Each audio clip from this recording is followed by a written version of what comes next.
Bonjour à tous. Comme moi, vous avez sûrement vu à la télévision ces grands défilés militaires que nous pouvons avoir le 14 juillet pour nous en France, mais dans d'autres pays à d'autres dates, mais qui sont tous à peu près calqués sur le même modèle. Il y a une grande avenue, il y a là des personnes qui sont massées à droite et à gauche. En face, il y a une magnifique tribune sur laquelle siège le président de la République ou le roi ou peu importe le chef du gouvernement.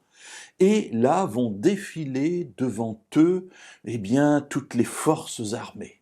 Et dans certains pays en particulier, les pays totalitaires, plus ils sont totalitaires et plus ils montrent leur force, leur arsenal, on va même voir des missiles balistiques passer. On va voir toutes les armées, on va voir les chars, bref, on présente sa force. Et on se dit, voilà, moi c'est dans mes chevaux, moi c'est dans mes chars. Regardez, et évidemment le message est adressé à toutes les nations alentours, regardez, si vous venez vous frotter à moi, vous allez vous piquer et cela fera mal. Alors c'est l'histoire de notre monde.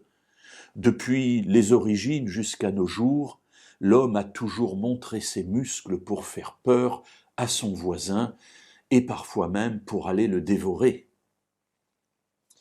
Dans la Bible, il y a d'autres valeurs. Et une nation est heureuse en se fondant sur autre chose. Dans le livre des psaumes, au psaume 33 et au verset 12, il est dit « Heureuse la nation dont l'Éternel est le Dieu.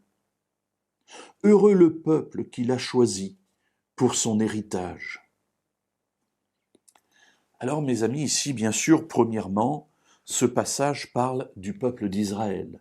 Effectivement, Israël est le peuple que Dieu a choisi pour son héritage, malgré ses chutes, malgré ses revirements, malgré ses rejets de Dieu, malgré ses départs en exil, malgré la destruction de Jérusalem, malgré toutes ces situations, Israël est le peuple de Dieu, le peuple de la prunelle de ses yeux.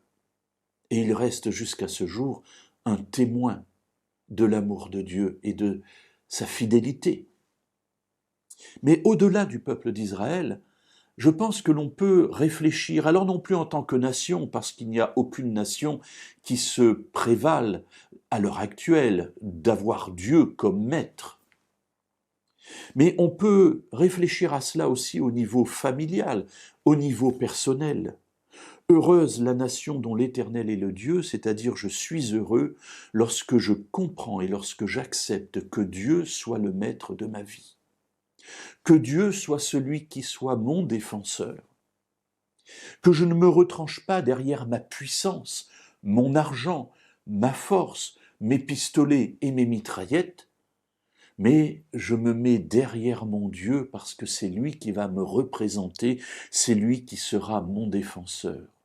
Alors seulement, je pourrai dire devant tout le monde que je suis heureux parce que Dieu est présent dans ma vie.